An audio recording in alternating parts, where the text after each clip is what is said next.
আমার ঘর মানে আমার খেলবা না খেলবো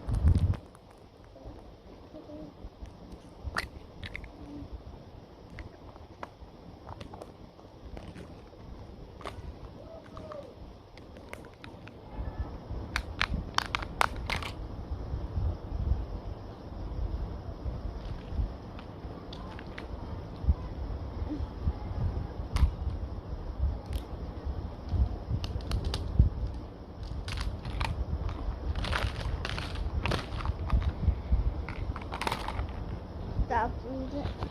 এই যে যেগুলা খেলনা এই যে যেগুলা খেলনা আমরা দেখাইছি এগুলো হলো আমার মানে এই যে ইঞ্জিনিয়ারিং এগুলা জিনিসগুলো হলো রাইয়ানের আর এগুলা জিনিসগুলো আমার তো আমাদের খেলনাগুলো কেমন আপনারা প্লিজ কমেন্ট করে জানাবেন বাই গাইস বাই